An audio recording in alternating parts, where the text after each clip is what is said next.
Blog Talk Radio.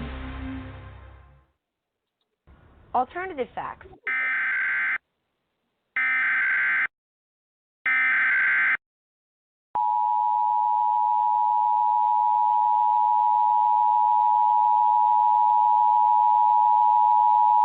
The following message is transmitted at the request of the United States government. At 12:07 a.m. Eastern Daylight Time, numerous unidentified objects of unknown intent and unknown origin were detected at high altitudes over multiple locations of Earth's outer space by the National Radio Astronomy Observatory, and these objects are presumed to be some form of controlled aircraft. It is not known if more of these aircraft will arrive, or if they will attempt entering Earth's atmosphere. United States citizens are encouraged to monitor local media outlets, as more updates will follow as information becomes available.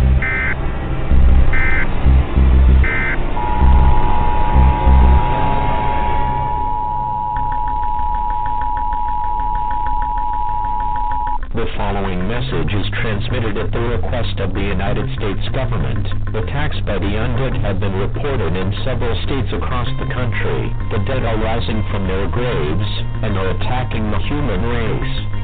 At this time, it is expected that more attacks of this nature will occur in several other states in the next few hours.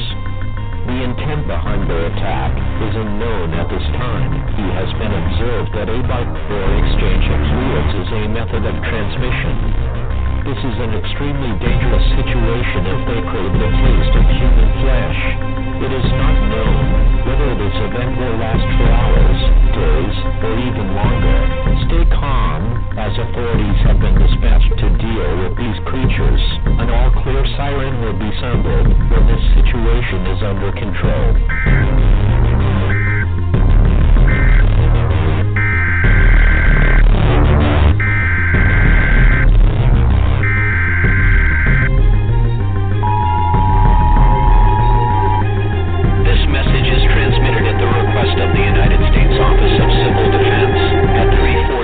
Pacific Standard Time, nor is detected a long-range nuclear missile launch. This missile is believed to be headed in the direction of all residents within a 400-mile radius of this area should seek a fallout shelter immediately.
Welcome to Within the Chaos with your host, Rodney, the Viking Shortridge. I want to give a big old shout out to the Facebook paranormal groups that allow us to post our shows on their pages and helping us to get the word out about all of our guests.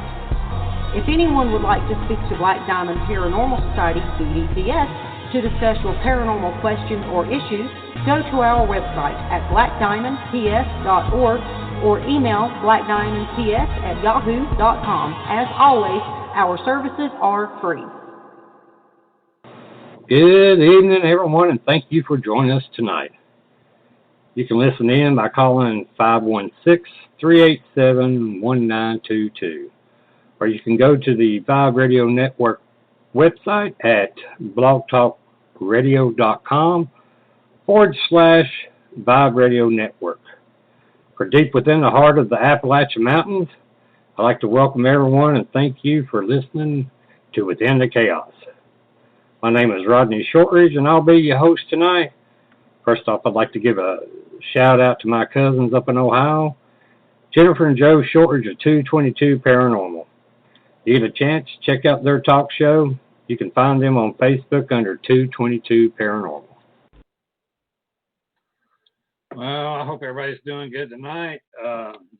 We just had another big storm. We keep having these big storms, and it's it's like we went from winter to summer. It's strange. Our weather down here is crazy. But tonight our special guest is the doctor of the paranormal world, the haunted MD, Dr. Donald Molnar. And first off, I want to talk about yesterday in America, we met a grim milestone. We crossed 100,000 deaths because of the COVID-19, and that's going to be our topic tonight. I know Doc, he does a lot of great work in the paranormal world, and but there's just a lot of people in our area. It seems like they're just not getting it. That this virus is deadly and it's killing a lot of people, a lot. And I'm afraid there's going to be a whole lot more pass away before this even calms down. But he's going to try to help break it down. I mean, I've got a lot of great questions from people that sent in, family, friends. I mean, everybody's just biting at the bits on this. But there's one more thing I want to talk about real quick is the murder of George Floyd by the white cop in Minneapolis. I mean, I know I started up a shitstorm when I posted up Black Lives Matter, but people, you got to understand. When I say that, when I post something like that, I know all lives matter. But when black people are being killed by white cops all the time, whether they're breaking in their house and shooting them, or shooting them because they're jogging, sticking their knee in their neck, and actually taking a life from them right in front of everybody. I'm sorry, but this shit's got to stop. I mean, it's got to stop. This racist undertow and something that's not even an undertow. I mean, I have more people raise hell me. They're white people because I posted that up. And it showed your true nature. Some of you deleted me. Some will probably delete me even more. But that's how I feel. And the injustice of the black community, the Native American community, the Spanish American community. I mean, these people are being treated like shit by the white people, and it's got to stop. That's enough for that. But I just wanted to get my 2 cents in with that. But I didn't mean to start this off like this, Doc. I apologize. Let me see if I can get him on. It's my honor to introduce Dr. Molnar. Thank you, Doc, for coming on the show. And I'm sorry, I got a little up. The past few days, I've been battling a bunch of people on foot, and I just wanted to get that off my chest. Hey, Rodney. Yeah, no. Can you hear me okay? Yeah, I hear you great, bud. Yeah, no, I hear what you're saying, man. It's it's tough times as it is with this whole COVID and everything, and then then have something like that happen, and with the Minnesota thing, and it's sad because if it would have been a white man doing the same crime, I don't think he would have ended up on the ground with a knee in his neck. I mean, and so yeah, it's crazy times we're going through with how I think, as you mentioned, the people of color, it's just like more seem to be more disrespected than we have been, and it seems like certain groups of folks feel emboldened to kind of just go after people of color, even in this situation in Minnesota, but also just with this whole COVID thing, people attacking Asian Americans and saying terrible things because of the virus started in China, and and it's just crazy. I agree with you, man. It's frustrating. You kind of feel like what's going on with our world, and people are people no matter what color their skin is, and so. Especially here in America, where we're a melting pot of so many different peoples from all over the world. And there's people here I know in my own community that gave me so much grief, and that they were propping it up. He put a picture up showing that the military was holding up America. Well, no, that's true, but let's go back a little further. The black slaves are the ones who helped build this country for free. Right. They were beat and tormented and everything and chained to build our country. So, it wasn't the military, it was the black man. And people don't know history and they don't know it, and they don't care to know it. Right. No, I hear you too, and it's tough on Facebook. I've kind of gone through some things too with friends and people that I still think of as friends, but just there's such a wild swing in opinions, and it creates tension. It's like, I thought I knew you, or maybe you thought you knew me, but it's like some of these really polarizing things, especially politically. I don't want to get into politics necessarily, but it's tough because it's like I catch a lot of flack on Facebook too, and sometimes I only take so much, Rodney. I'm like, especially with this COVID stuff and all these conspiracy theories, I'm like, I see this stuff, and some of the stuff that gets posted, it's so blatantly wrong, and it's so potentially harmful to people who don't know better, and it encourages this. It keeps fueling these fires of people's anxiety and making people think there's some big plot, and that it's all everybody's against them, the doctor's against them. I tell you what, I've never felt threatened as a doctor, but recently I felt uneasy being a healthcare provider with some of the stuff that's on Facebook about, the doctors are billing this and the doctors are doing this. We're helping. We're not doing anything wrong, and all these things are being put on Facebook about the hospitals are trying to make money and doctors are trying to make money. That's not true. You know what I mean? But these people get it. They're buying this stuff, and then I try to. So I see it on Facebook, and I try not to respond to it. But you can only take so much. And you start responding, and you end up losing friends, and people get pissed. Sorry, man. Go ahead. I don't give a shit if they do get pissed at me, because and they do believe or unfriendly. I'm glad that they do that, because I didn't want you to be my friend if you're that type of person. I can't rub elbows with somebody like that. If you're that far against the grain. Now we can. There's some people that I have. Disagreements with and different political or social views, but I'm still friends with them because, hey, they do their thing and I do my thing and we talk it out, whatever. But when you start threatening and being really mean and, come on, man, we're grown-ups. Act like a damn adult. Yeah, no, I agree. And, like you said, too, about the virus, it's a real thing. It's a real thing, and it's out there, and it's not going to go away for a while, and we got to figure out how to deal with it safely. Well, okay. Speaking of the virus, what is the coronavirus, and how did it get started? So the coronavirus it's part of a family of coronaviruses. So there's a bunch, and there's ones that are less,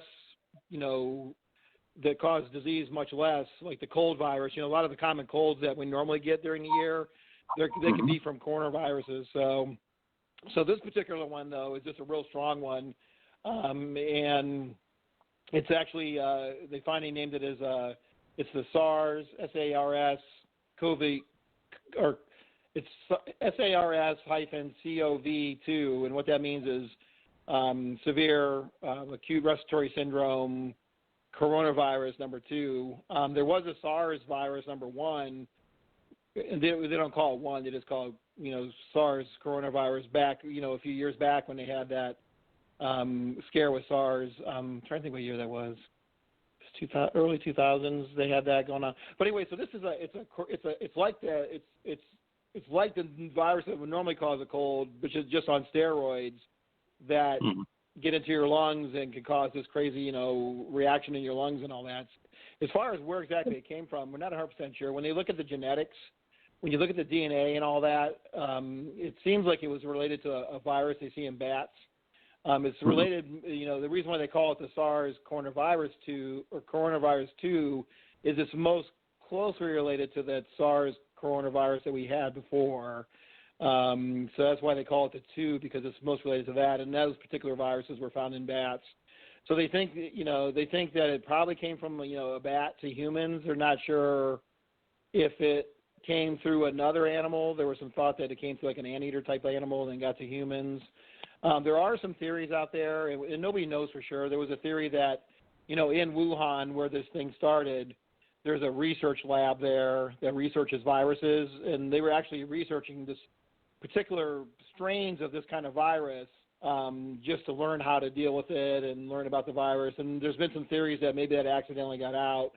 There's also been theories that there's like biochemical warfare, and it was, We don't think it's that, because when you look at the genetics, of a virus that's kind of naturally, that's in nature versus one that's been engineered to be a biochemical kind of or biological warfare kind of thing, it doesn't have the markers like you would see with something that was manufactured to be a biological warfare. It looks like a natural virus that that if it did come from some lab, it might have got out by accident. Somebody didn't do enough precautions or something like that.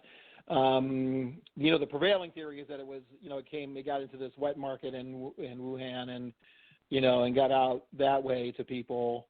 But to be honest, Rodney, the thing with this virus, and I think it's tough for a lot of folks, and even, medical people and non-medical people, is there's still a lot of unknowns, and China's not being completely transparent, and we don't have a lot, good information for sure. But I think the idea that it was biologically, like a biological chemical or biological weapon, I don't think it was that. If anything, it either started naturally, it just happened to jump over to humans, or maybe it was in the lab and it accidentally got out. So those are some of the prevailing theories. But well, they call it the COVID-19. Can you explain to people, because I've tried, I'm not a doctor, but you are, what the 19 stands for? I know a lot of people think that it's the 19th type virus, but that's not true, is it? No, it's for the year. It's because it started in 2019. Yeah, so the World Health Organization, they named it COVID-19. The COVID-19 is the actual disease that's caused by the SARS coronavirus number 2. So COVID-19 it's abbreviation for, I think the COVID is part of it's coronavirus, and then the D is disease, and then 19, because it started in 2019, although it really didn't take off until after the new year or so. But the 19 stands for the year 2019. Mm-hmm. Well, what is a pandemic? So pandemic is it's some type of infectious process that affects countries around the world. I'm not sure the exact number of countries, but once it's kind of spread around the world, then it could be a pandemic. An epidemic now, an epidemic would be something kind of isolated to one area, maybe one country, that kind of thing. When it starts spreading across countries and across the oceans, then it becomes a pandemic when it's kind of affecting all around the world kind of thing. An epidemic is more local. Like if you had a measles epidemic in your city, it'd be an outbreak of measles in a city or a county or a state or something like that. An epidemic, is more local, where a pandemic is basically saying this is affecting countries around the world. So. Okay. So say the coronavirus never left China, but it affected China and it killed a lot of people there. It would just been an epidemic in China. The fact that it left China and went to Europe and the United States and everywhere else, that made it into a pandemic that it spread around the world like it did. So. Oh, okay. So, how does the virus actually attack the body? So what we believe happens is, you end up breathing in aerosols. Like if, somebody is, if you're close enough to somebody and they're talking at you and little droplets get in the air and all that, and you breathe those in through your mouth, then eventually it drops down into your lungs. So it's, gets into your mucosa, either your mouth, eyes, or nose, and it works its way down into the lungs. And what it's believed to do is it attacks the lung cells that make, different things to help protect your lungs. There's there's a receptor in your lungs. Throughout your body, you have little receptors. They're like little keys and locks. So the receptor's like a lock, and you got to have a little key that kind of fits in there. But there's a lock called an ACE, ACE, angiotensin receptor 2, and that virus tends to target that receptor. So to target that receptor, then it gets into those cells in the lungs that have that receptor. And then it starts replicating. So viruses in general, they need other cells to replicate. They can't do it on their own. So they often carry either DNA or, in the case of the coronavirus, they carry RNA. For life to kind of reproduce and make the things it needs to do for life, you got to have DNA and RNA. So most viruses, you'll have DNA viruses, you have RNA viruses. The coronavirus happens to be an RNA virus, so it has to get into cell. Any virus has to kind of get into a cell and use a cell to make more copies of itself. So the virus gets in the lungs, finds this ACE receptor on the lung cells. Once it finds that, it attaches, and then it gets sucked into the cell. When it gets sucked into the lung cell, it starts replicating, and then when they get ready to release, it essentially kills the cell when the virus breaks free of the cell, and that causes an inflammation then in the body. So the body's response is to start trying to fight this virus off and try to kill it. What's happening with this particular situation, with this coronavirus or the COVID disease, is the body's just really reacting to this virus. It's like the virus seems to cause a particularly really robust or really severe reaction to try to kill it. So then the lungs get all this fluid, and it starts to look like pneumonia and stuff like that. So you get a lot of inflammation into the lungs, and that's kind of how it all starts. And then either that whole process will either stay mild, or it will become severe, or it potentially will start making other organs get sick too, if that makes sense. So. Well, I know I've seen where a lot of people have said that it's like the flu. Is it like the flu? Well, the flu virus. Any virus like the flu virus has to do the same thing. It has to get in the cells and then replicate and kill the cells and all that kind of stuff. It's different than the flu, I think, in the sense that it spreads easier than the flu does. They believe that typically one person with coronavirus can infect 3-4 other people, where somebody with the flu will most likely just infect another person, like one person, so then that one person can infect another person. The problem here is one person can infect 3 to 4, and those 3 to 4 can infect 3 to 4 each, so it gets to be this huge multiplication effect, as far as the way it spreads. That's one difference between the flu, where the flu is more 1-to-1, one person gives it to one person, so it's not as, the flu doesn't spread as fast as the coronavirus does.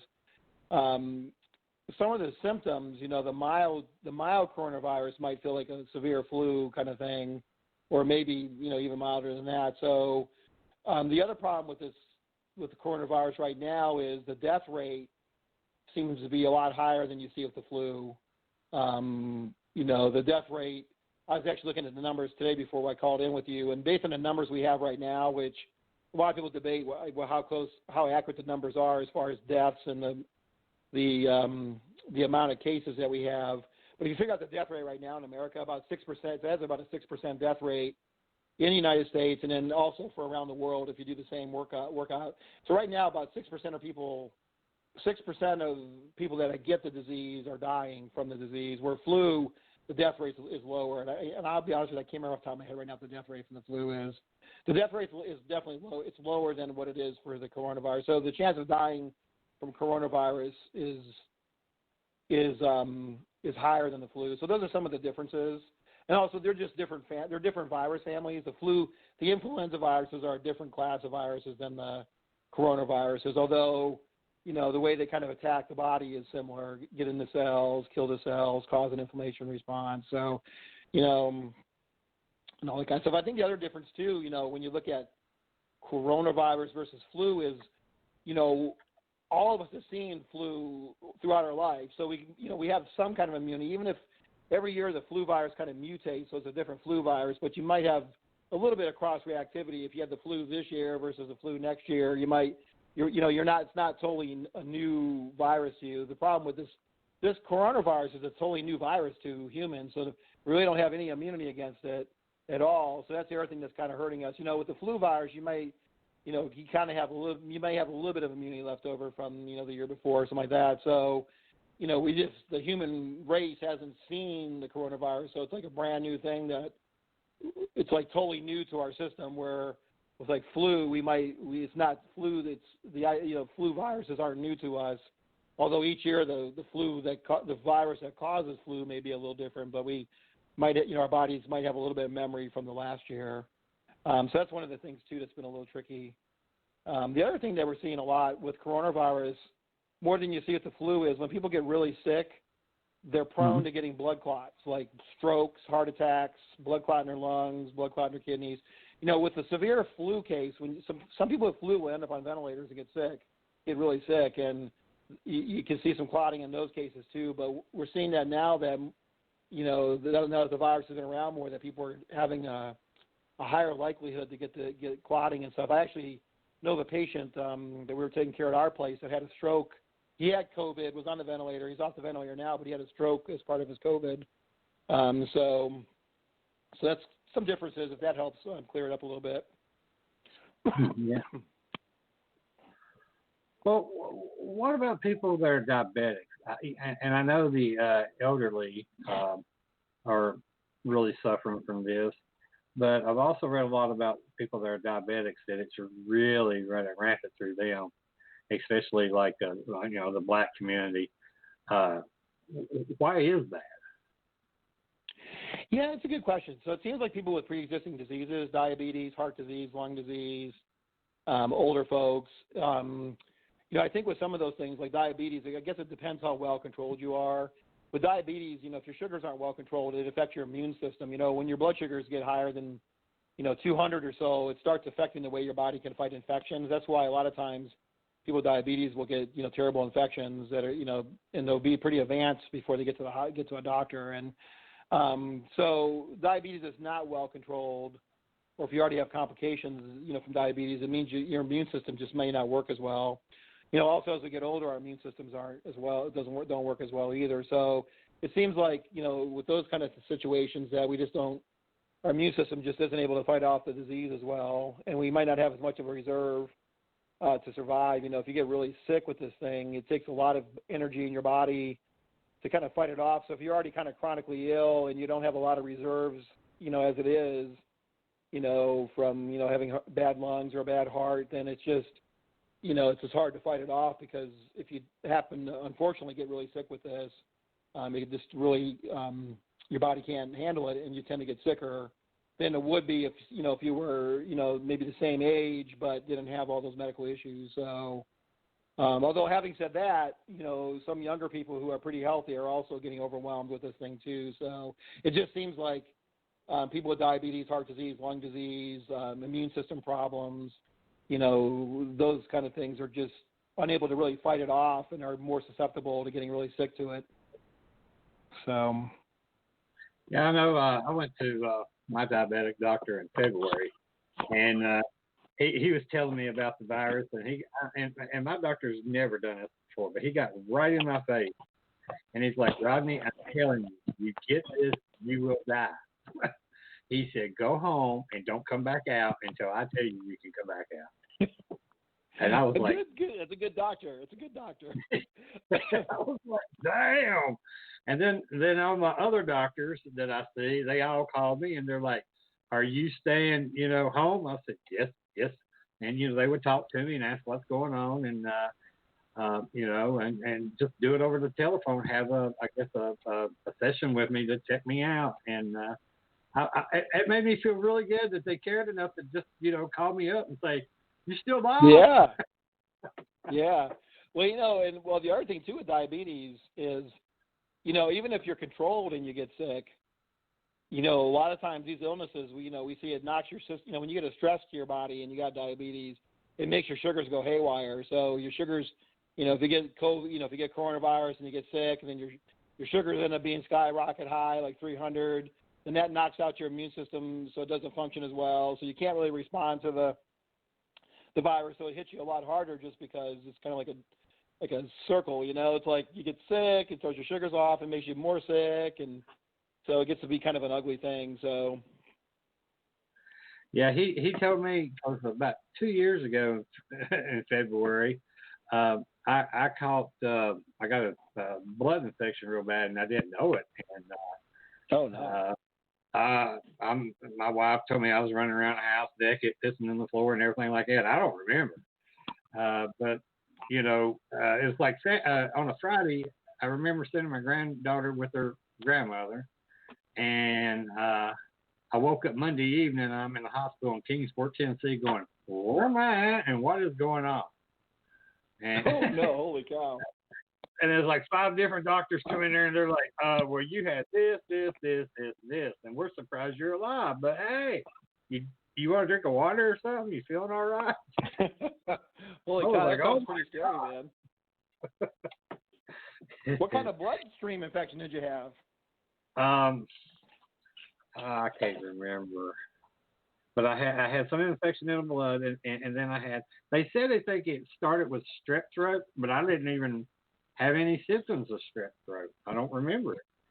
And then they said I had 2 different types of pneumonia in my lungs and something else. I mean, there was like 4 or 5 different doctors working on me for different things. I'm just like, can I walk? Can I get up and walk? They're like, well, that's a good sign. So, yeah, wow. went in. Holy cow, that sounds scary. Went in on a Sunday, and I got out that Thursday evening. Yeah, it was scary. I didn't even know anything was going on. To be honest with you. Well, the next thing is the testing on this. I know. I know some political figures are saying that anybody can get tested, but that's not really true.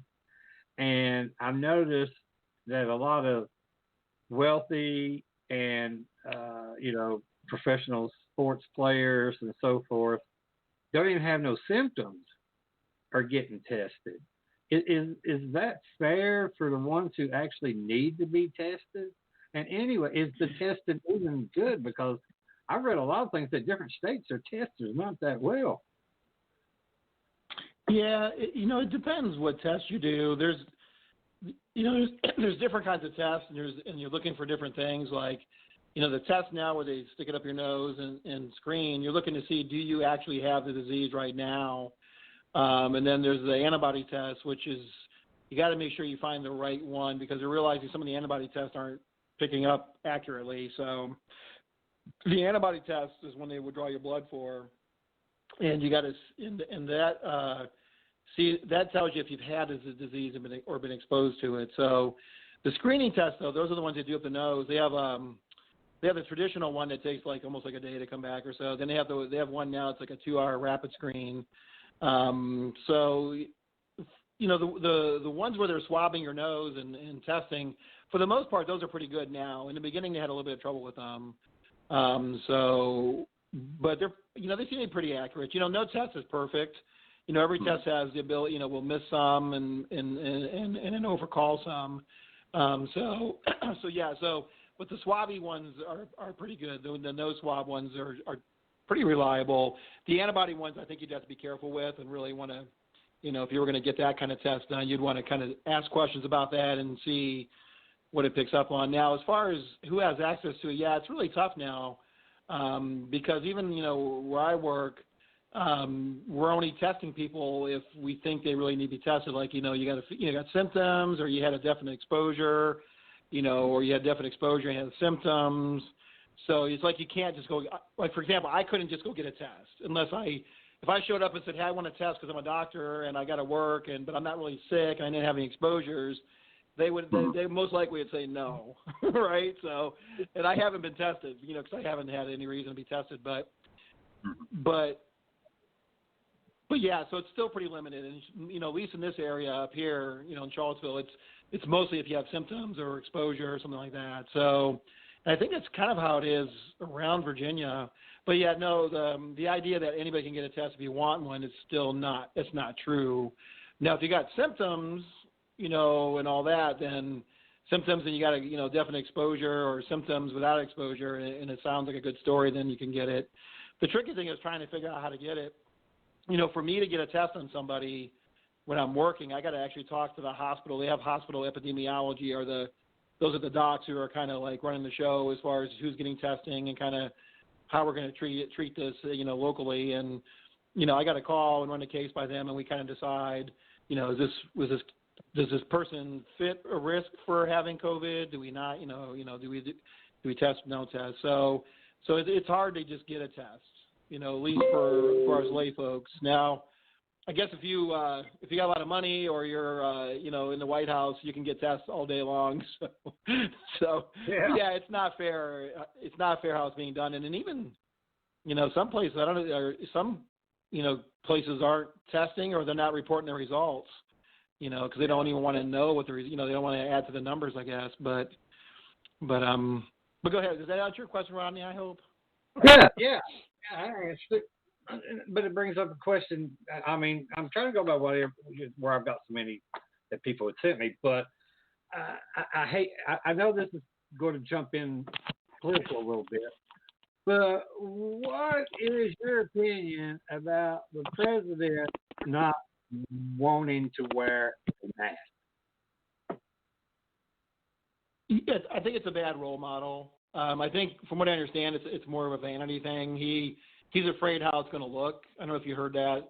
I've seen that in one of the reports where, he would wear one, but he's afraid if he does, and the news media is going to tear him, rip him up, and make fun of him. So I think it's more that he's just worried about the look of it, unfortunately, which is sad, because if anything, he should set a role model for the country, that this is the kind of the way to help, prevent from getting this disease. The masks aren't perfect, but it's a good step to try to stop the spread of it. Right. I know I've seen all these things on Facebook about, well, this mask and that mask, and nobody really knows, but you know what? It's gonna help a little bit, so a lot. It's better than not having a mask at all. So, it's not wearing a mask is not as good as wearing a mask. Wearing a mask will help a little bit, if not a lot. And I think with the president, from what I understand, he just thinks he's embarrassed to wear a mask in front of the public, because it sounds like he wore it when he went to the Ford plant in Michigan, but then when the cameras were on, he took it off because he was worried about his appearance, which he generally worries more about himself than the country, and that's the sad thing. And that's true, and that's sad. I mean, we had over 100,000 people just die, and his running mate Joe Biden, or one that's running against him, he had nice words to say to the country, but Trump is not. He's too worried about what Twitter was fact checking him. Yeah, it's kind of sad to me, because I think this would be a good time. I mean, I'm not a big fan of Trump, but I try to be understanding. But this would be a good time if you really, really wanted to show that you care for the country. And even if you cared about being reelected, you would want to step up and make a good, be a good role model. Try to help out people, get the testing. There's so many things that he could do in a positive way that may actually help him than what he's doing. And it's like he says, he puts out these guidelines like wear a mask, social distance, but then behind the scenes he's like, don't wear a mask, don't social distance. Everybody open up your states. But then, but then on TV and the press conference, he's like, well, we should lock down and stuff. So it's like this constant mixture of say one thing and then say the next thing, on the flip side, and it's like you don't know. But it's sad, because this would be a good opportunity for him to show leadership and care about the country. And it seems like it's more just about re-election, and it bothers me. It really does, because it's people's lives, and some people don't know any better, and they're like, "Hey, Trump said it, and now I'm following him, and he knows what he's talking about." And it's sad, because some of those people are going to, get really sick. Yeah, I just don't think the man has any empathy. I don't think it's not in him. He doesn't care, and these lives are numbers to him. They're not people. They're numbers. Right. And it's it's sad. You like you said here in the country, he's forcing pretty much he's forcing everybody to reopen. And I'm sure you've seen the numbers in Alabama, West Virginia, Arkansas, stuff like that are going through the roof. And and then you see all these people at the beaches and water parks, not social distancing, masking up, just asshole to elbow with everybody. And coronavirus is like, party on, people. I know. Well, and it's it's tough as a healthcare provider because you see this, and then these folks are going to go out and they're going to do all this stuff. They're going to get really sick, and then they want help. And of course we're going to help them, but it's like you could have not caught this if you just would have followed the rules. I know even now, Rodney, like I go, up here we got Walmart and we got different grocery stores. Like, about a month ago when you went to the store, probably like 90% of people had masks on and, followed social distancing. The last couple of weeks, it's just been, it's like maybe 25% of people got masks on now. And in fact, I was telling the story to some other people. Me and my daughter, she's 7. We went to Walmart and we put our masks on, and we actually got dirty looks from people not wearing masks. And I actually felt uncomfortable. I'm like, but I'm not going to feel uncomfortable because this is what we need to do. But it was kind of like, an attitude of why you wearing that mask and, and what's wrong with you. And, it's like, the virus is still out there and it really makes you sick sometimes. It can make you sick. It could kill you. And those people, and say they do that to me and, my family, they give us that, that weird look. And I tell everybody, I said, they're giving us the zombie look. They're giving us the look like they're going to eat us, man. This is serious. We the ones with the shotgun. We the one with the mallet and the side and all that. Get away. But no, they're like, if we're gonna die, we're gonna take you with us. And it's so wrong. It just blows my mind. I'm sorry, these people, just like the people when this first was going on, starting out, stop praising you doctors and nurses. And all the hospitals doing such great work, which I still do. But then they're going to their state capitals with AR-15s, dressed up in combat gear, like how are you going to shoot something you can't even see? And, I know. It's disturbing. It's crazy. This Trump syndrome and this Trump culture, it's scary. It is scary. A lot of people are going to die. A lot more are going to die. Yeah. And I think so, man. I hate to say it. Yeah, because when it comes down to it, the only way we know to kind of fight this thing is social distancing, masks, washing your hands. There's really not a good treatment. There's different things they're trying, and they're working on a vaccine, but all those things aren't going to be around for a while. So you're kind of out of luck. And if you get it, all we can do is try to get you through it. Hopefully you don't get critically ill, and end up in an ICU or whatever. But there's not like, hey, you're going to, if you get it, it's okay. You roll in the hospital and we'll give you some stuff and it'll go away. It's like the best we can do is we call it supportive therapy, give you oxygen, give you some IV fluids, try to get fluid out of you if you need it. Put you on the ventilator, try to rest your lungs, try to give it time. There's like, it's like, so it's the only thing we really have that we know could potentially help this is the social distance and wear a mask and wash your hands. I mean, it's like, it's just crazy for me too. And a lot of my doctor friends, we're all kind of like, it's going to get worse again. And it's tricky, but I know too, Rodney, to be in fairness sake, I mean, I know you can't keep you can't keep the economy shut down and you can't keep everybody locked up. Right. So it gets to be a balancing act, if you're going to open everything up, you got to do it safe and cautiously. And, and so I know it's a tough situation because, I don't want to be locked down either, but you also don't want to get sick or spread it. So. Right. Well, what do you think about the approach that the Netherlands, what they're doing by not doing a full lockdown, but, rather try to spread it controlledly, in order to try to herd the immunity? Yeah, I don't know if that's a good thing or not. That's all kind of a theoretical thing. It's probably, I would think it's probably a bad move. To be honest with you, I don't, because that's what England tried to do, right? And then they right now, I just seen in the news they got the highest death rate in the world right now. So I don't think it's a good idea. Yeah, I kind of figured it wasn't because it just don't sound good. You're like, well, we'll just let you people over here die out, and these younger people, you'll survive. Yeah. No, I don't think that's a good idea. It's not a good idea. Well, why is Germany and South Korea? Why have they had such fewer fatality rates than other countries? You mean, did you say less fatality rates or whatever?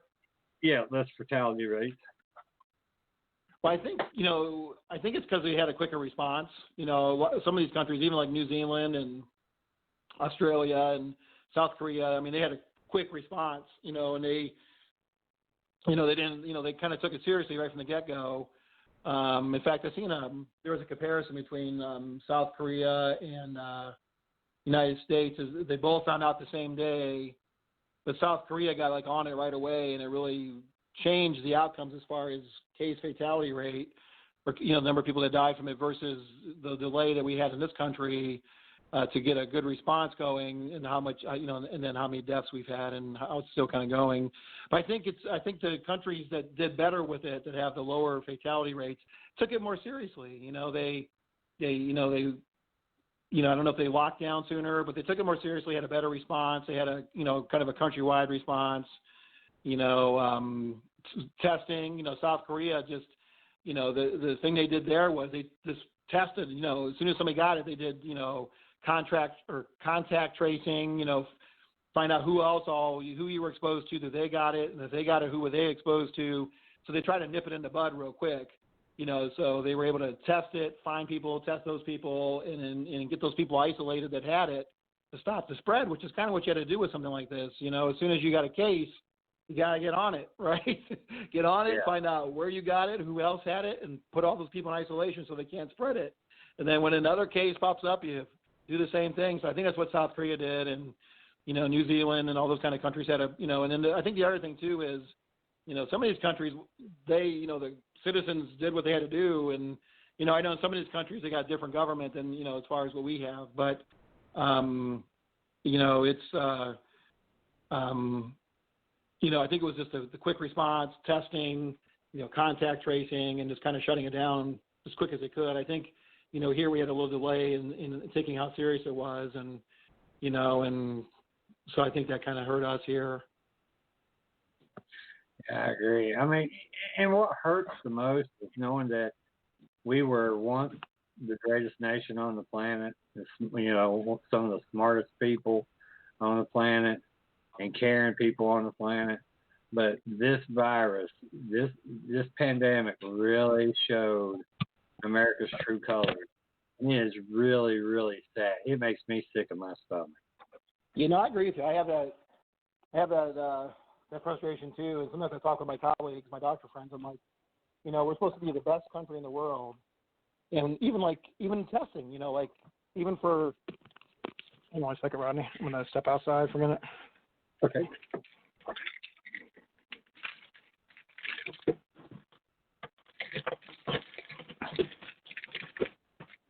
Step outside. My girlfriend's giving me the evil eye because I'm being too loud.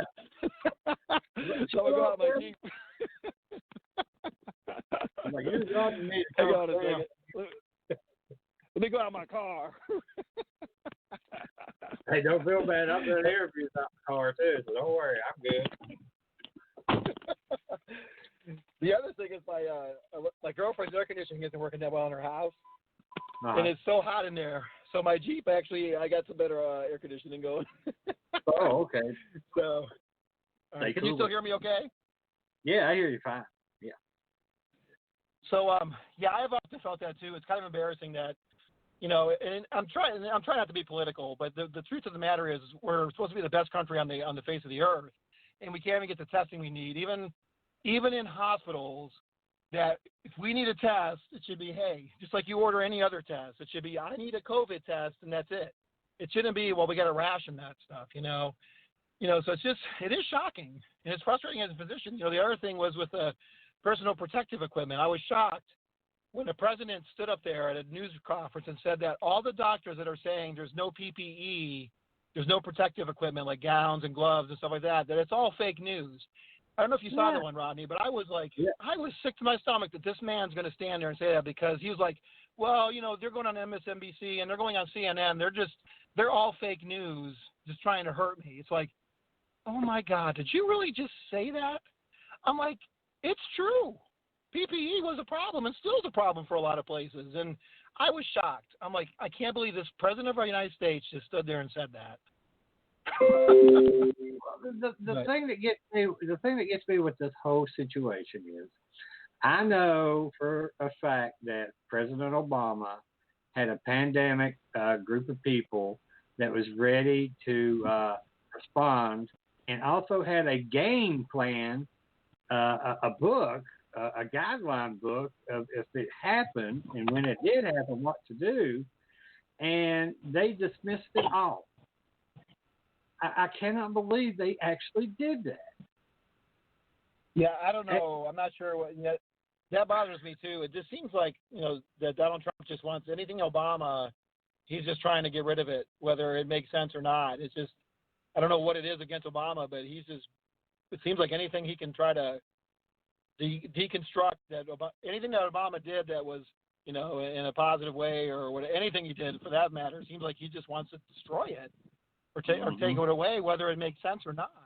And this one really come back to bite him, because, if we would have had a preemptive group like that, they probably would have said, "Hey, this is coming to America. We gotta activate our country now." Like back in January. Those the scientists would have been there, like, "Hey, we're looking at this. Hopefully it doesn't come to America. But there's a good chance it's going to, and we need to get on top of this and figure out a plan to kind of either stop it now or figure out how we're going to deal with it, because it's coming." But no, it was like, I don't know when we finally got activated, but it was, a month later or something. And but anyways, sorry. Well, what gets me, and something I don't understand. Maybe you can explain this maybe better from what I have heard. With the PPE, the ventilators, and all the supplies that you all needed for something like this, hospitals and states should be able to go to our federal government and get these supplies, because from what I understand, our government, our tax money is supposed to have this stuff stored in case of an emergency like this. But when when you find out that we didn't have none of this, and he's blaming Obama for it, when you the dude on watch, you the dude that's been on watch for 4 years, you can't blame Obama. I know they're making it political. This is turned political, whether you try not to make it political or be involved with it. It has become political. Unfortunately, yeah. And it shouldn't be. It shouldn't be political. It should be a human response. It should be another human being or a group of human beings responding to the needs of fellow human beings. It shouldn't be, Republican, Democrat. And it's sad because it has become that, and it's like you can't really turn back from that now. Unfortunately, it's like, as human beings, you would respond a whole lot differently than we responded, early on. I mean, we're kind of responding now, but it's still haphazard. In fact, I'll be honest with you, Rodney, I'm not trying to scare people, but, the fall it's going to be sketchy in the fall. And the reason I'm saying this is that what kind of plan do we have for the fall? What we should be planning, like President Trump or any president should be like, hey, it's getting better, but we got to be thinking about the fall. Hopefully it doesn't get bad, but this is what we're going to do. Bing, bing, bing, bing. You don't see any of that. And right now we're lucky because we don't have the flu right now. When you get the flu with the coronavirus, it's going to be ugly potentially. Hopefully not, but there's a big potential to have the healthcare system be overwhelmed, because with a bad flu year by itself, we can fill the ICUs up and fill the hospitals up just with the flu sometimes. But if you got flu and COVID out there, it's gonna be challenging. And to my knowledge, I've been tuning away from the news a little bit because it gets me so frustrated. To my knowledge, I don't think there's any planning as far as what we're going to do in the fall. You know, and there really should be. We should be planning right now for the fall. I know Dr. Fauci keep bringing it up on like CNN, MSNBC, and anybody, even Fox. He's telling them we got to be prepared for the fall, and man, it's like death deal. We do. And what scares me, I hope normally best, I get. I'm sorry. Go ahead. I hope for the best, but you got to plan for the worst in this situation because the virus, and this is the reality. This isn't scare tactics. It's not going to go away by fall. The best we can hope is that the cases are going to drop off, but there's going to be clusters. Either around America and around the world. Like look at Brazil. South America. And Africa and those things. They're going to. It's still going to be circulating, so it's not going to be gone completely. So it's going to be at a risk to kind of flare back up. So we got to be thinking about that. Especially people flying again. Oh my gosh! I mean, I know people need to fly, but that should be the number one form of transportation, and especially big cruise ships would be no. No, I agree, man. I wouldn't be doing any of that. Now, that's my personal choice. I'm not telling people not to do those things, but right now for the rest of this year, I'm not planning any big travel like that or big events, no concerts, nothing like that kind of stuff. It's, I think you got to give it time, man. Unfortunately, I mean, try to come back as much as you can, but you got to be safe. And I think any kind of big events with groups of people in it, it's not going to work unless you can really enforce social distancing, in an event or whatever. I think if you can, enforce social distancing and where people wear masks, you might be able to, have some of these events, but you got to be strict about it. If you just say, come on in, everybody, like it used to be, it's going to just be a mess. Yeah. I mean, that's the reason why I'm not going to have a Phantom Fest this year. I'm going to wait to next year. And also I do a Christmas photo shoot, and I've done it for 11 years, and I just can't do it this year. I'm not going to. I'm not going to put my people that help me risk their lives, my life, or my clients' lives, because I cannot control them social distancing, especially when you're putting kids on Santa's lap to have their pictures taken. Oh yeah, I agree with you, man. It's probably better.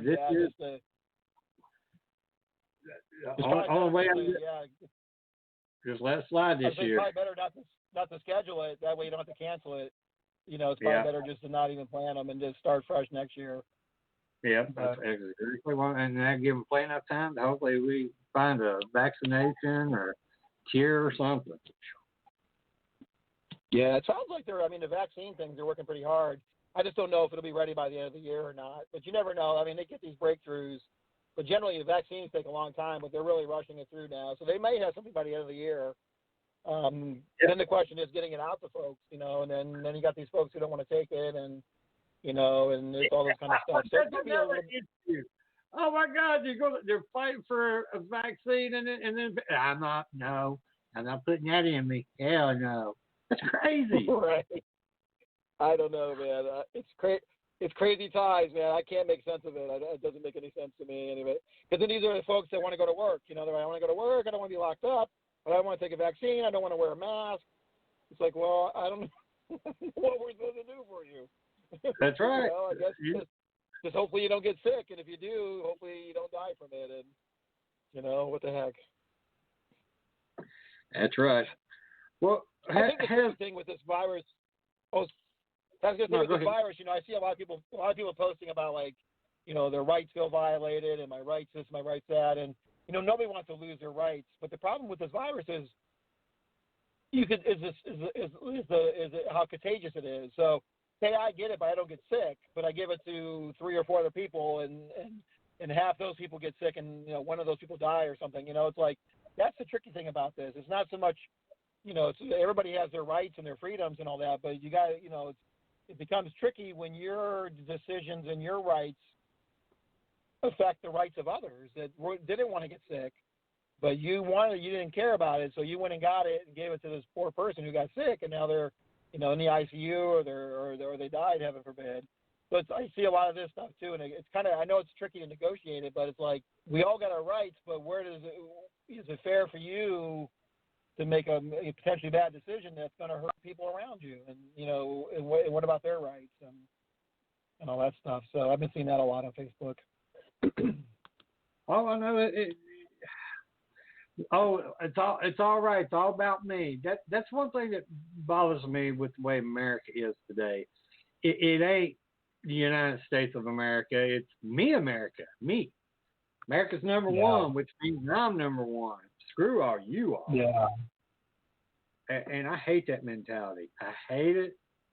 I don't know when it started. I don't know why it started, but I know our ancestors and our forefathers and the great men and women that broke their back to make this country, they'd turn their back on us in shame.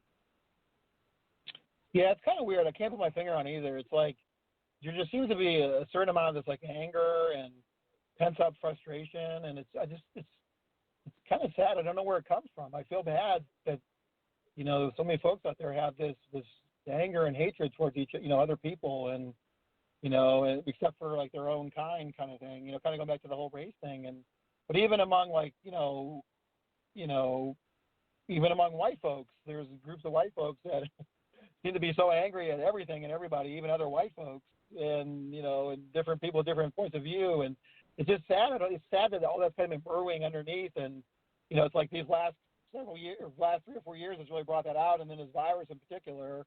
It's just it's sad that this is a time when we all need to come together and try to unify, and even if there's going to be a few people that are going to be not wanting to do it or saying things that aren't right, you think as a community of human beings in this country and the world, we could come together and say, hey, I really don't, I'm really Republican or Democrat, but I'm going to put all that stuff aside because I care about everybody around me as people. And it just seems like a certain percentage of folks just don't buy into that and just have this anger and hatred. It's scary, It is scary, and I agree with you. But we need to come together. We need to come together and work together to help this, Yeah, there's a lot of people out there that suffer and that needs help, and it to me it feels like America's lost its humanity. It don't have no empathy either. I mean, I know the past 4 years it's been rough, and when Obama was the president, I just couldn't see why everybody. I don't understand why so many people that I know hate the man, because he helped the economy. He brought it from the brink of from going over the edge. He did so much good for our country, and such a well-spoken man.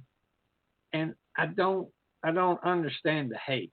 But I think where I'm missing it is the fact that he was a black man. I just don't want to look at it that way, but I know deep in my heart that so many people disliked him and hated him because he was a black man. Yeah, I think that we're exactly alike on that point, because I kind of feel that way too. That exactly.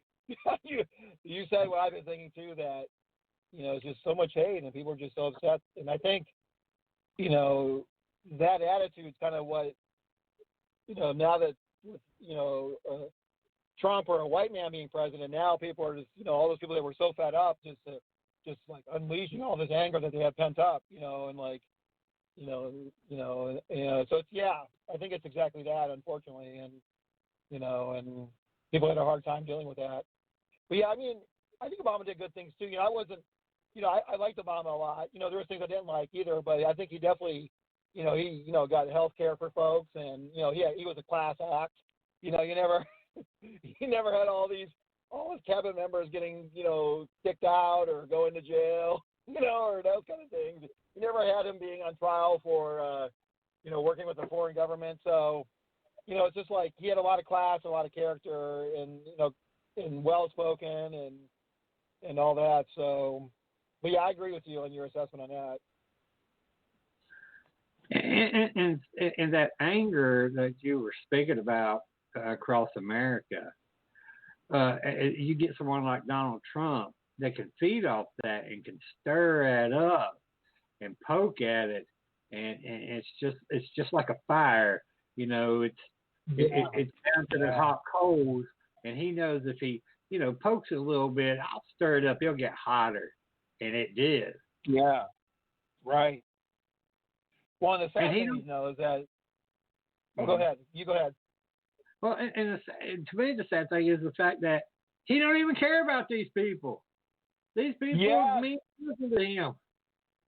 You read my mind. I was going to say the exact same thing, man. You read my mind. Well, the thing is, that's exactly right.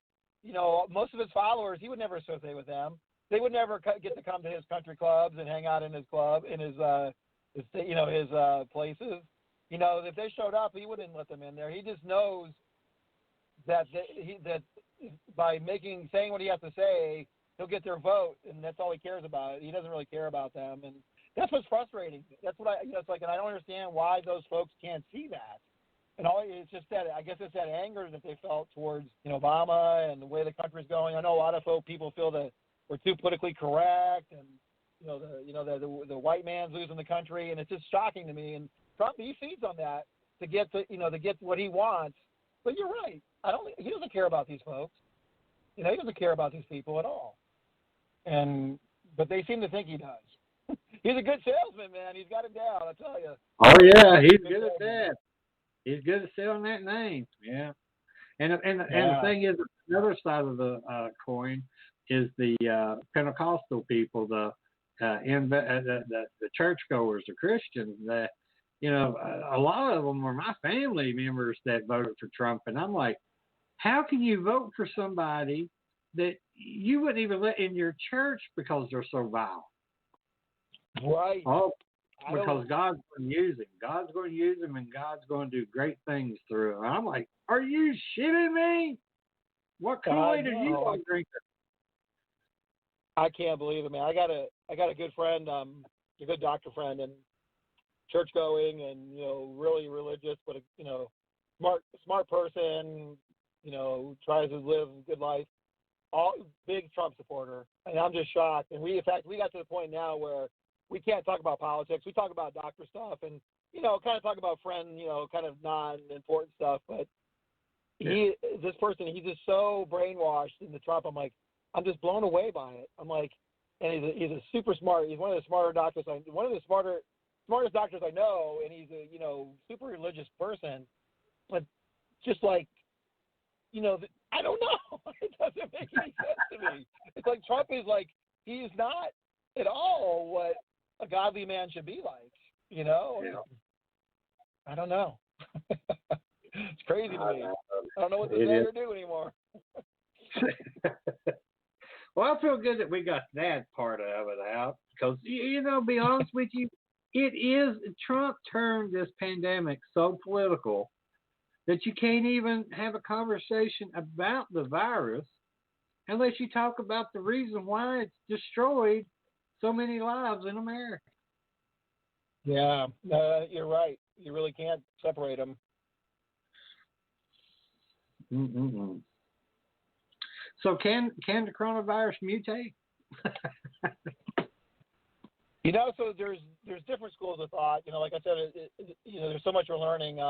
I know right now they got two different strains that they think are circulating. They call it like an L strain and I think an R strain.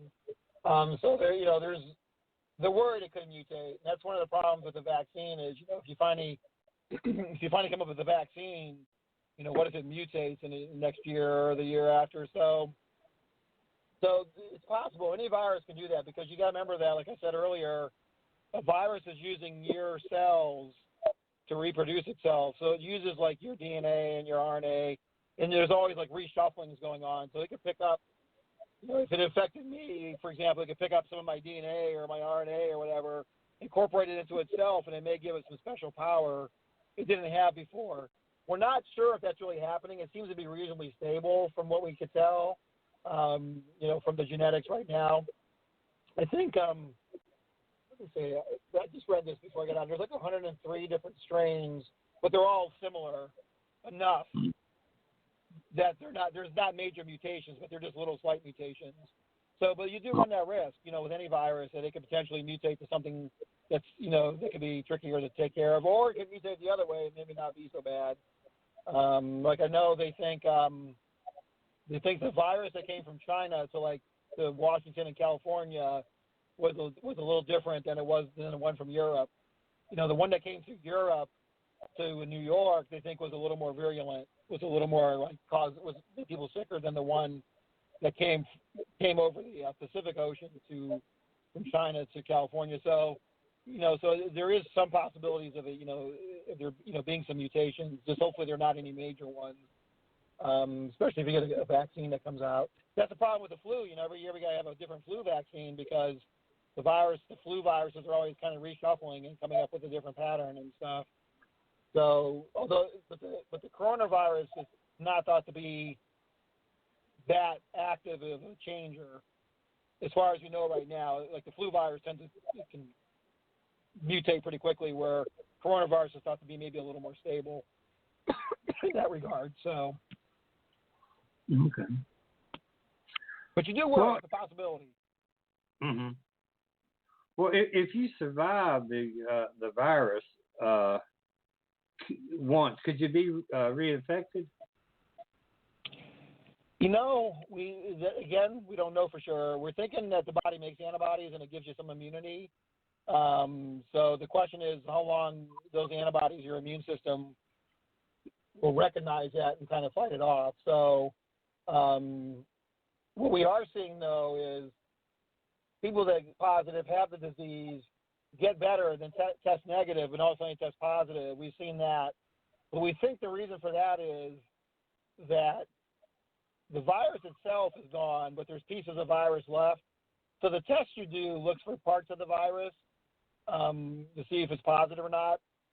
And so they think that there may be leftover parts of the virus when somebody's had the disease, tested negative, and to test positive again, but they're not sick, that the test may be picking up on leftover pieces of the virus.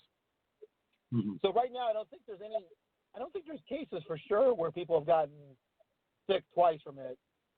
But to be honest, we don't know for sure. But we think you should have some immunity once you've had it. But you could test positive again, but not be sick. If that makes sense.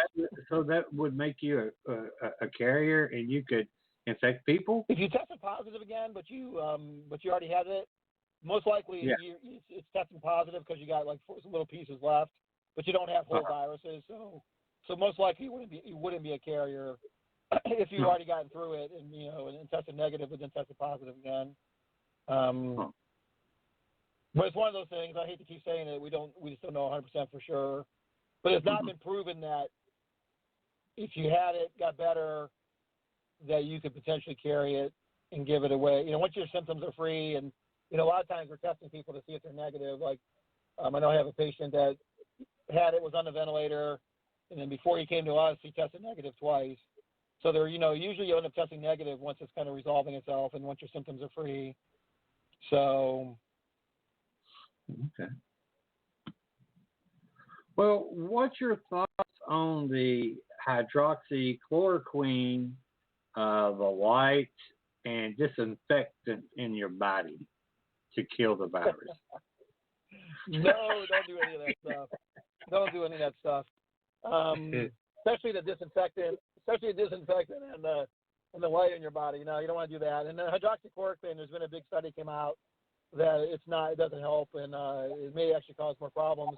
I did a little video on my personal Facebook page about this, that, the hydroxychloroquine it's not made for viruses, period.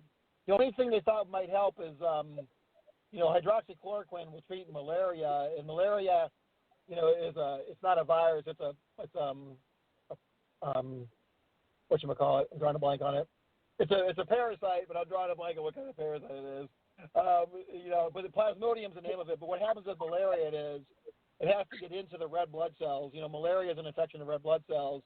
So the red blood cells got to engulf the malaria, and then that's how it causes infection. Or cells got to, take the malaria parasite into them. So people thought, well, you do the same thing with viruses. The virus has got to be engulfed into a cell. So maybe hydroxychloroquine, since it kind of works on that process of an infectious agent being taken into a cell, then maybe it would help.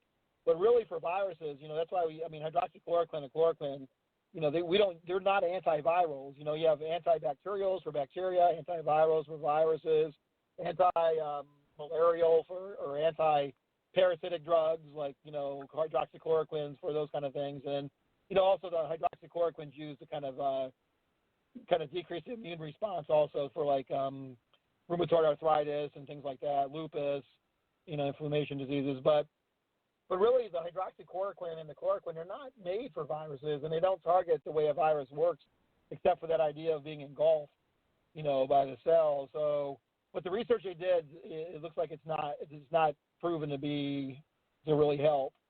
So I would say no. I would say no. It's and it does have side effects. It can irritate your liver. It can affect your heart. Give you a heart rhythm, funky rhythms. And stuff like that. Especially if you're already taking other medications, you got to be careful with.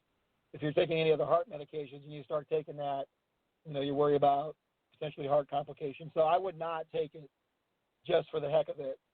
In fact, right now they're saying you really shouldn't take it for coronavirus unless you're in some kind of research study that they're studying it. But I think a lot of the studies have kind of stopped now because they realize there's more harm than good from them. Well, is the president, when he said that he's taking it, is he bullshitting us, or do you think he's really taking it? I don't know, man. I would almost think he's bullshitting us because I don't know. I can't see him taking that, but I can see him trying to make a point to piss off people. He seems to want to irritate everybody. So I don't know. I'd be surprised if he was actually taking it. Well, why is he pushing it so much if, the science is there that says that if you take this drug, it will kill you or make you feel really, really bad? I don't know. I think, he got, I don't know if he got like a little news clip because, early on there was talk about it and, they had supposedly tried it out with SARS-1 when the coronavirus SARS was going around, earlier in the 2000s. They had tried it and there was maybe some help with that. And I think they tried it with Ebola too when we had the Ebola thing going on. And there was some question whether it helped, but nobody really had any proof for sure. And I think, Trump, the way he talks about it, I think, he kind of felt like, well, it's been around a long time for malaria. It's been around a long time for, for these different arthritis conditions like, lupus. Could go wrong, supposedly, like, obviously it's on the market for other things, so it must be safe. That's all I can think of is how he made the leap that, if it potentially could help and it's supposedly not going to hurt, what's the problem? But the problem is it does have a lot of side effects.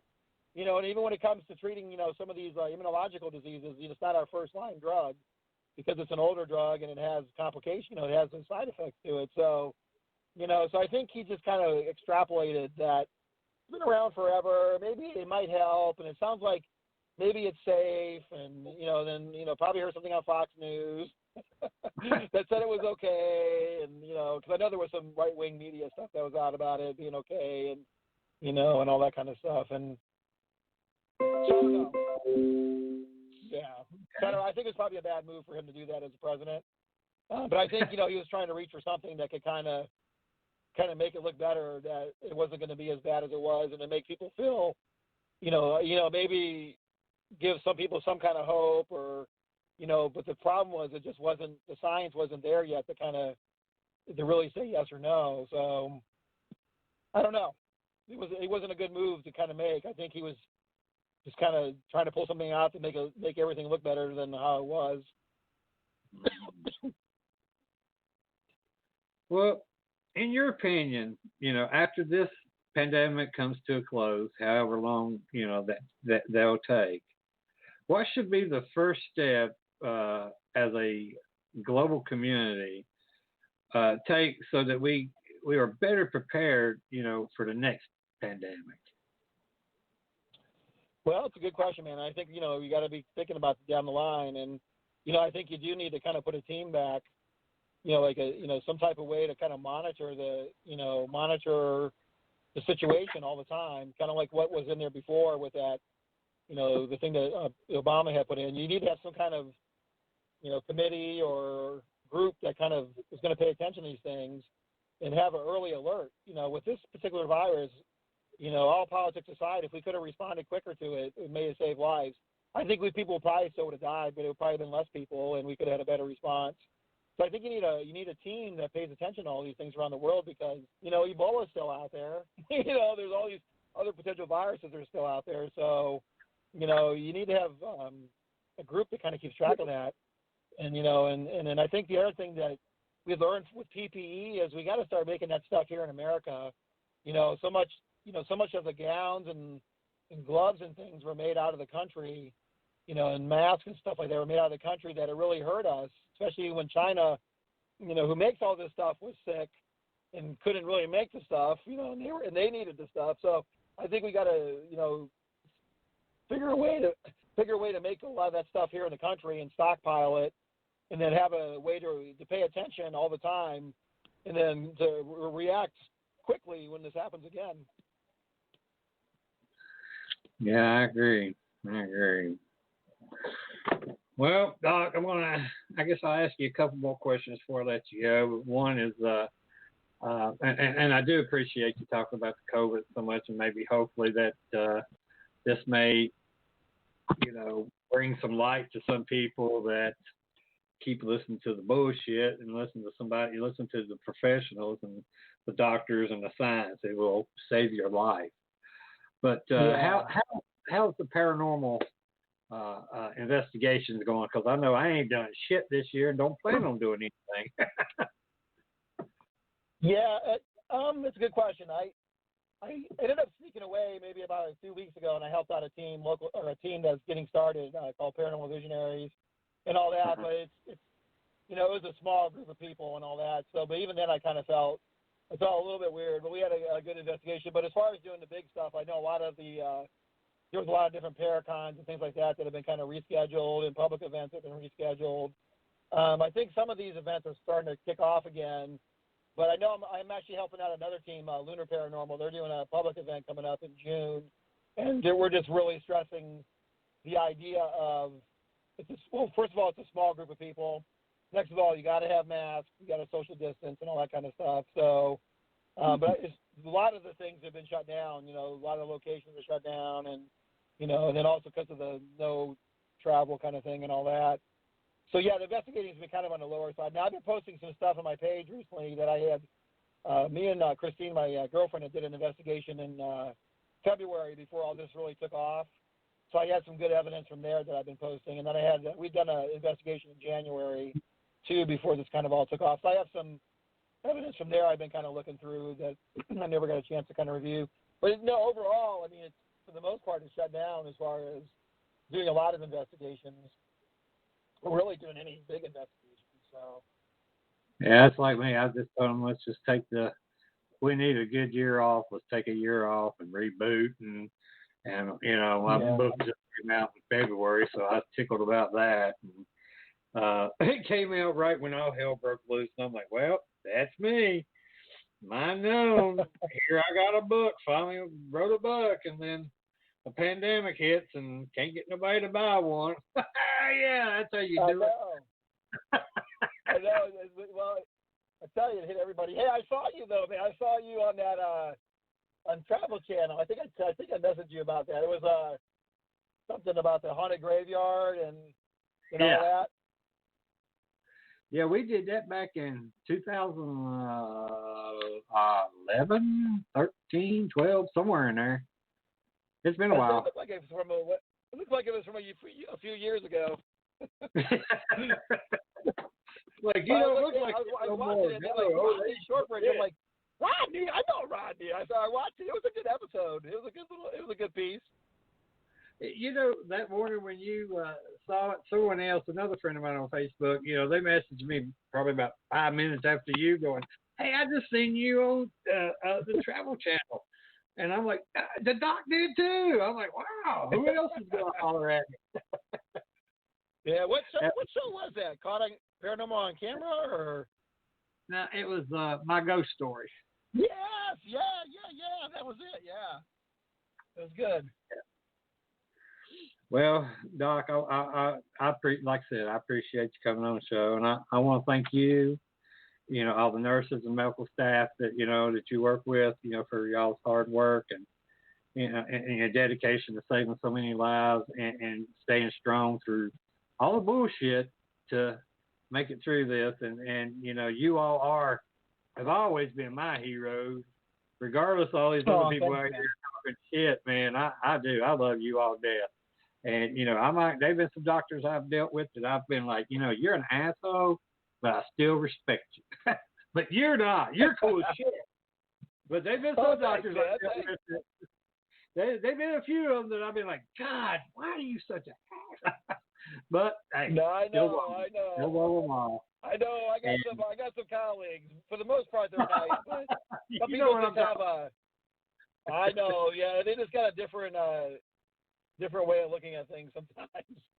Hey, before I go, can I say just a couple things about COVID? Oh yeah, anything that we didn't hit, you go for it. I think I just really want to stress, all politics aside and all that the virus is a real virus. It's not some kind of thing to get Donald Trump out of office. It's just it hit when it hit. It's spreading. It's still going to spread. It's still out there. We got to be safe. The best things we can do right now is try to social distance, wear a mask, wash our hands, don't touch our faces, be respectful to each other. The best thing to do is to try to come together, no matter how, much we get angry at each other about different things. You got to try to come together for this. And, please be very careful what you read on Facebook. I haven't really seen any good conspiracy theories. There's all these different conspiracy theories about, this and that, and this was some kind of government plot, and there's no conspiracy. The truth of the matter is this is a nasty virus that's making its way around the world. It's going to make people sick. The honesty of it is, about 80% of people will get it and be okay, but 20% of people are going to get sick, and about right now, if you look at the numbers, 6% of people that are getting it are dying. So it's a real thing. It's not a political thing. There's no conspiracy theories out there. Doctors aren't trying to charge more money and the hospitals aren't trying to make money off these things, and we're all just trying to help. We're trying to help, and then I don't know where all these things are spinning up, but we're just trying to help. We're here to help people, and none of my doctor friends have been told to do anything strange or abnormal about how we bill or how we do treatments. And hydroxychloroquine is not safe to take. What else? I think the biggest thing is, the thing I see on Facebook is there's all these conspiracy theories and just wrong information. And please, make sure you fact check them. Ask somebody who knows. Don't just believe these things, because I get all these videos sent to me. You'd be shocked. I'm like, this is crazy. This is all wrong. But people send it to me like, hey, look at this. This is the truth. The other thing is that they're finding people who are doctors or supposedly doctors who are saying stuff that isn't true too. So it gives it credibility. And people are like, well, they're a doctor. They're saying, I'm like, nah, but they're not. They must be getting paid to say that, because that's not true. So anyways, I think that's all I wanted to say. Well, is there any way anybody can get contact with you if they got any questions or anything else about, whether the paranormal or the virus? Yeah, so you can reach me on my or Don Molnar MD Facebook page, and then I do have a YouTube page, but I haven't done a lot with that. I need to do some more of that. My YouTube page is my YouTube is Don Molnar MD. My Facebook is Haunted MD. So you can look me on there. The Haunted MD Facebook page is an open page. You don't have to have special permission. The only thing I ask, if you go on there, if you're not going to private message me, if you're going to do something public on the page, just be respectful of everybody's opinions and all those kind of things. But they can private message me on there too, if it's something, that's more heated or whatever. So. That sounds great. Well, Doc, I appreciate you coming on the show so much, and Sure. like I said, trying to clear the fog of some of this, and like I said, I appreciate everything you're doing, and keep up the good fight, my friend. Sure thing, man. You too.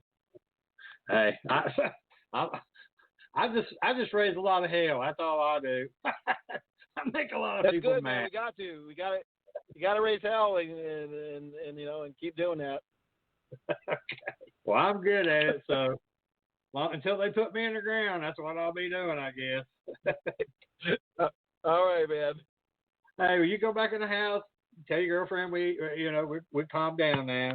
Have a good night. All right, man. You have a good night, you too. have a good night. Great weekend, and I'll talk to you soon.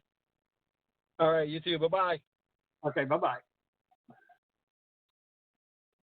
Well, I want to thank Doc for coming on the show. He is a great man, great friend, and I love the work he's doing, saving people's lives, and also with his Molnar MD.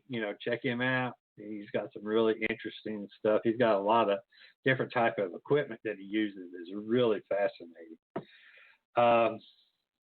But like I said, all you doctors and nurses and all you in the medical field, you keep doing what you're doing. There's a lot of people out there that believe in you and trust in you and need you. I know there's a lot of people screaming in your face, and I wish I could take it all away, but you all keep staying the good fight, because without you all, we're all screwed. But enough of that. Next Thursday night, June 4th, our special guest will be documentary filmmaker and multimedia artist, paranormal and cryptic researcher, Alexander Petikoff. So everyone, have a good night, have a great weekend, and please be safe out there. Please wear your damn mask, people. Please, for my sake, I'm diabetic. If I catch it, you're going to kill me. And you're going to kill people like me. Is that what you want to do? Think about that. Let me see. Where's that button? There we go. That's it for us tonight. I want to thank everyone that took the time to listen in. I'd like to give a big shout out to the Vibe Radio Network and to Ryan for putting up with us. Also to all the first responders and our men and women in the armed services. Thank you for your service and the sacrifices that you and your families make every day to keep our great nation safe. Tune in next week to another exciting show starting at 10 p.m. Eastern Standard Time. Everyone can go to our Facebook page Within the Chaos, and don't forget to like our page to see upcoming guests along with past shows, postings, or you can also go to my website at www.blackdiamondps.org or blogtalkradio.com/Vibe Radio Network. Also, we have a YouTube channel, so go to YouTube, look up Within the Chaos for past shows. Thanks again. Until next week, everyone have a safe weekend and have a good night. And love you all. Be careful out there.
I'm sorry. But I don't want to be an emperor. That's not my business. I don't want to rule or conquer anyone.